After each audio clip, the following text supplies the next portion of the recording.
Bom dia, mais uma manhã com Deus, priorizando a palavra de Deus. E nesta manhã do dia 6 de maio, nós vamos meditar de Esdra, do capítulo 5 ao capítulo 7. E que a paz do Senhor encha o teu coração nesta manhã. Exortações de Ageu e Zacarias. É isso mesmo, aqui no livro de Esdra. Preste só atenção. Ora, os profetas Ageu e Zacarias, filho de Ido, profetizaram aos judeus que estavam em Judá e em Jerusalém, em nome de Deus de Israel, cujo espírito estava com ele. Então, nós estamos falando de dois profetas menores. É isso mesmo, você já percebeu que ainda antes de Salmo, nós vamos ver, né, aqui eventos que vão ser novamente descritos pelos profetas maiores e menores. Acaso, por exemplo, falamos agora há pouco, né, nos devocionais sobre o profeta Jeremias, sobre o profeta Isaías, já mencionado aqui. E agora, por exemplo, nós estamos vendo fatos que vão ser alertados e relatados por dois profetas menores, Ageu e Zacarias, que é citado aqui e que são profetas menores que vão escrever seus respectivos livros. Então se dispuseram Zorobabel, filho de Sealtiel, e Jesua, filho de Josadaque, e começaram a edificar a casa de Deus, o qual está em Jerusalém, e com eles os referidos profetas de Deus que o ajudaram. Então, quem nós estamos falando? Ageu e Zacarias. Você vai ver essa descrição aqui desse tempo em que eles viveram lá em Ageu capítulo 1, versículo 12, Zacarias 4, do 6 ao 9.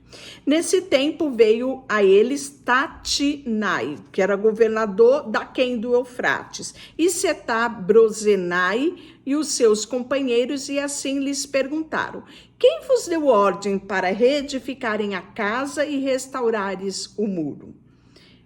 Perguntaram mais: e quais são os nomes dos homens que constroem esse edifício? Porém, os olhos de Deus estavam sobre os anciões de Judá, de maneira que não foram obrigados a parar, até que o assunto chegasse a Dário, o rei Dário, e viesse a resposta por carta sobre isso.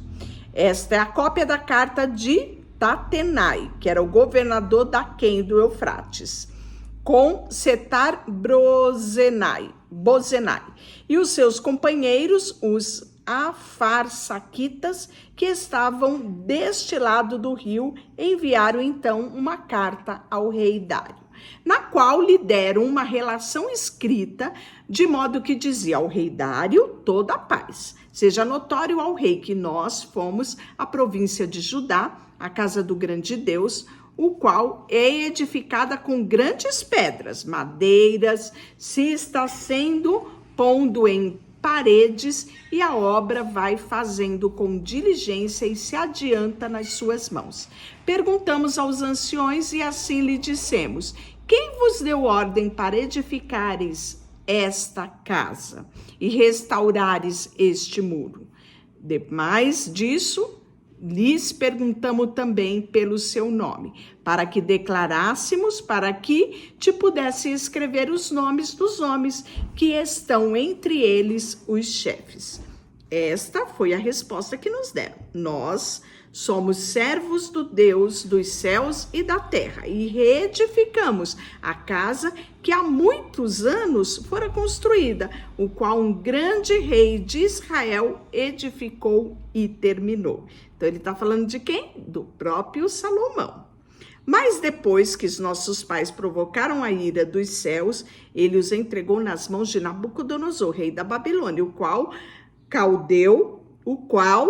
destruiu esta casa e transportou o povo para a Babilônia. Estamos falando de eventos que foram relatados no livro de Reis, 2 Reis 25, do 8 ao 12, 2 Crônicas 36, do 17 ao 20, e também relatados em Jeremias, capítulo 52, do 12 ao 16.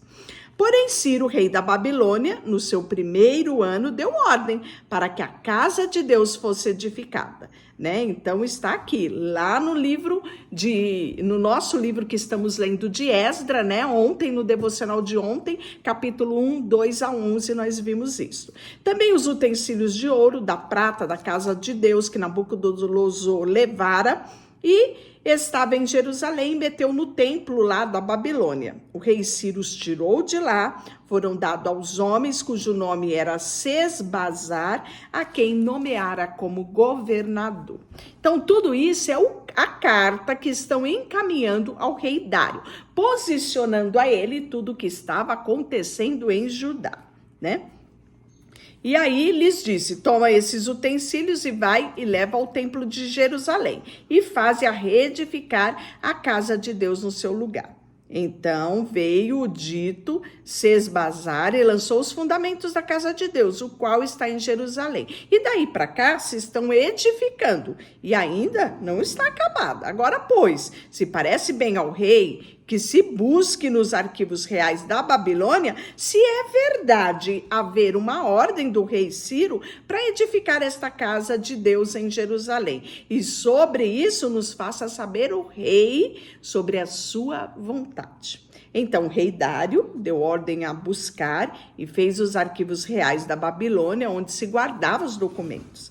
Em Amitecá, na fortaleza em que está a província média, se achou um rolo, e nele estava escrito um memorial que dizia assim: o rei Ciro, no primeiro ano do seu reinado, baixou o seguinte decreto: com respeito à casa de Deus em Jerusalém, deve ela edificar-se para ser um lugar em que se ofereça sacrifício. Os seus fundamentos serão firmes e a sua altura de 60 côvados de largura e 60 côvados, com 3 carreiras de grande pedra e uma de madeira nova. A despesa se fará da casa do rei.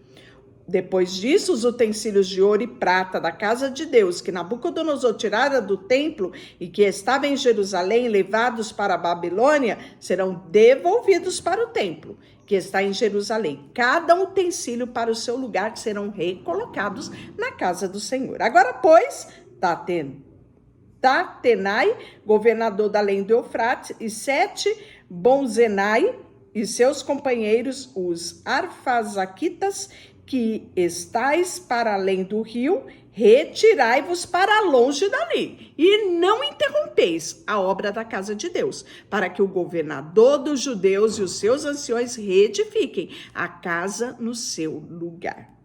E também, por mim, decreta que a vez de fazer a estes anciões dos judeus, para que reedifique a casa de Deus, a saber, que da tesouraria real, isto é, dos tributos da além do rio, e pague pontualmente as despesas desses homens, para que não se interrompa a casa de Deus. Olhe só a resposta do rei Dário, né? Então, não só confirmou tudo aquilo que estava acontecendo, como mandou eles pagarem tributo e arcarem com os custos que aqueles homens estavam tendo para cumprir a ordem dada por Ciro de reedificação do templo, né? Também por mim se decreta que todo homem que alterar esse decreto, uma viga se arrancará da sua casa, e será ele levantado e pendurado nela. O que da sua casa se faça um monturo. Olha que forte essa determinação, né? O Deus, pois, que fez habitar ali o seu nome, derrube todos os reis e povos que estenderem a mão para alterar o decreto e para destruir a casa de Deus, o qual está em Jerusalém. E eu, Dário, baixei o decreto que se execute com toda pontualidade. Que coisa extraordinária, não é?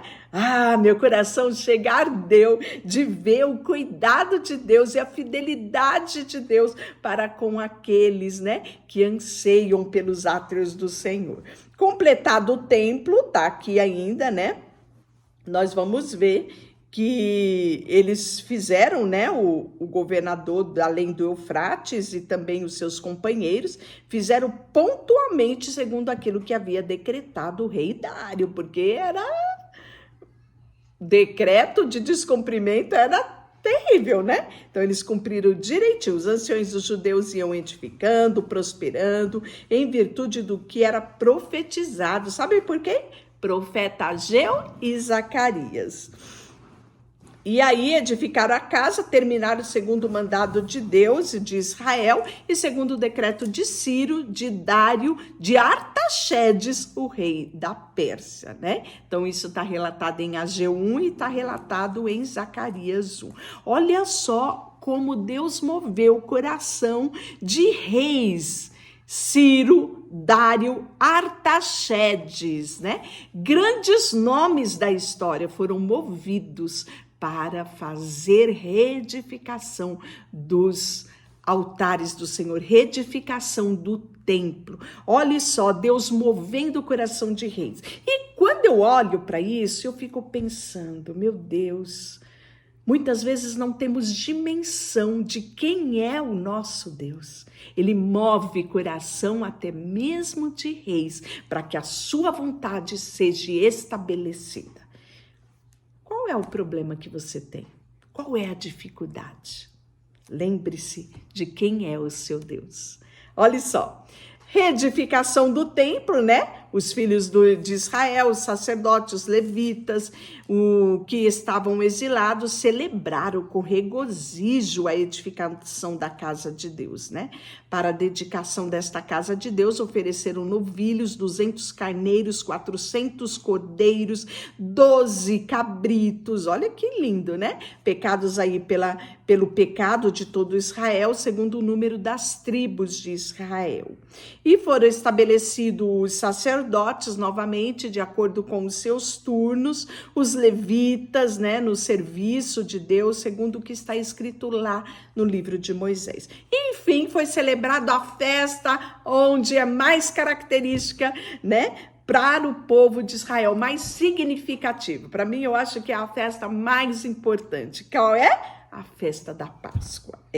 Os que vieram do cativeiro celebraram a Páscoa no dia 14 do primeiro mês, de acordo com o que está determinado em Êxodo capítulo 12, né?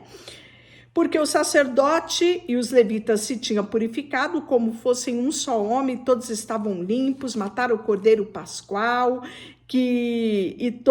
para todos os que vieram do cativeiro, para os sacerdotes, seus irmãos, para si mesmo. Assim comeram a Páscoa os filhos de Israel que tinham voltado do exílio, e todos os que, unindo-se a ele, havia separado-se da imundícia dos gentios da terra para buscarem ao Senhor, seu Deus. E aí Artaxerxes envia Esdra a Jerusalém. Passadas estas coisas, o reinado de Artaxerxes, rei da Pérsia, Esdra, filho de Seraías, filho de Azarias, filho de Ilquias, né? Então aí vai trazer toda a genealogia de Esdra aqui, né? Do capítulo 1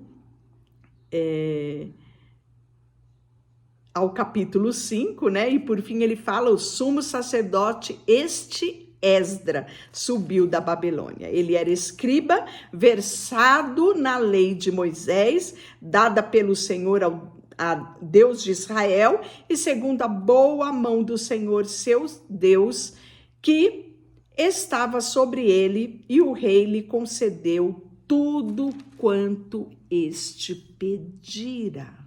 É isso mesmo que você ouviu. Também subiram de Jerusalém alguns dos filhos de Israel. Subiram a Jerusalém, né? Então, você está vendo aqui o retorno do povo do cativeiro, né? Retornaram sacerdotes, levitas, cantores, porteiros, servidores do templo, no 7º ano do rei Artaxerxes. Esdra chegou a Jerusalém no 5º mês, no 7º ano deste rei. Pois o primeiro dia do primeiro mês partiu da Babilônia, e um dos primeiros dias do 5º mês subiu a Jerusalém, segundo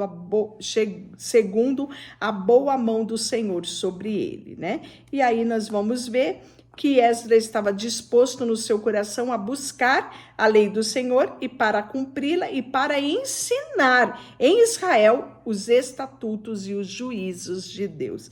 E esta é a cópia da carta do rei Artaxerxes que se deu a Esdra, o escriba das palavras dos mandamentos e dos estatutos do Senhor sobre Israel, né?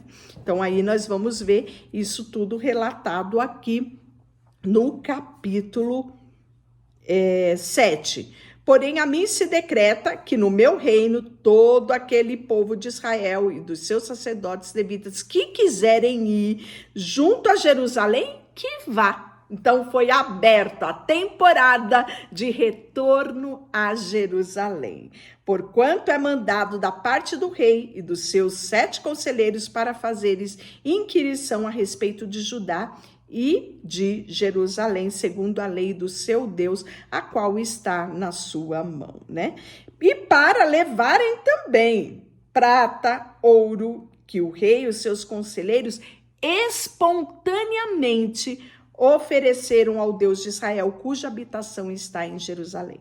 Bem assim a prata e o ouro que achardes em toda a província da Babilônia, com ofertas voluntárias do povo e dos sacerdotes, oferecida espontaneamente para a casa do seu Deus, o qual está em Jerusalém. Olha que coisa extraordinária, não é? Aqui não estamos falando de ofertas do povo de Deus, não. Estamos falando das nações, né? Ofertando reis, autoridades, espontaneamente ofertando a casa de Deus. Que lição nos dão, não é verdade?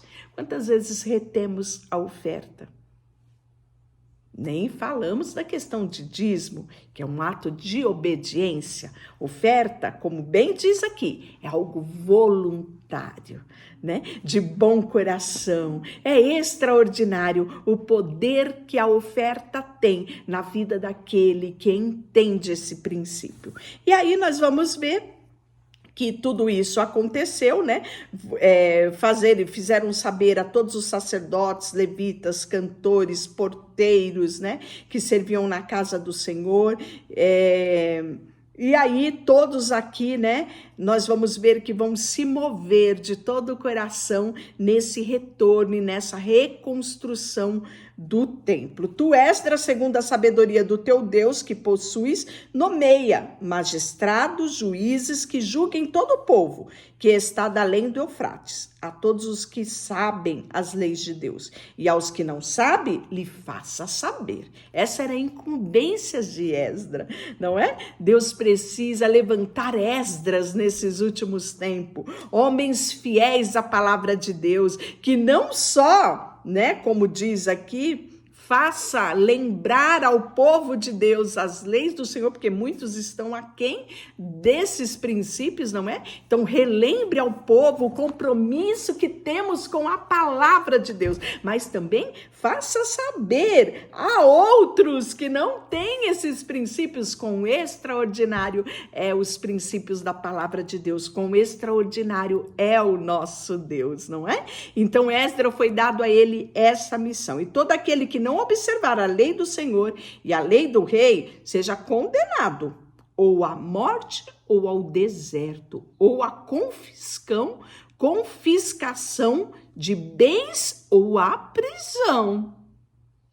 Olha só, bendito seja o Senhor, Deus dos nossos pais, que deste modo moveu o coração do rei para ornar a casa do Senhor, o qual está em Jerusalém, e que estendeu para mim a sua misericórdia perante o rei e os seus conselheiros e todos os seus príncipes poderosos. Assim me animei, segundo a boa mão do Senhor meu Deus sobre mim, e ajuntei de Israel alguns chefes que subiram comigo. Deixará por você, Senhor, nesta manhã. Colocamos diante de ti o nosso coração, a nossa vida. Tudo que temos, tudo que somos, queremos colocar ao teu dispor, ao teu serviço. Queremos, sabe, de bom grado, ofertarmos na tua obra e todos os dias proclamarmos os teus feitos. Em nome de Jesus, amém. Deus te abençoe.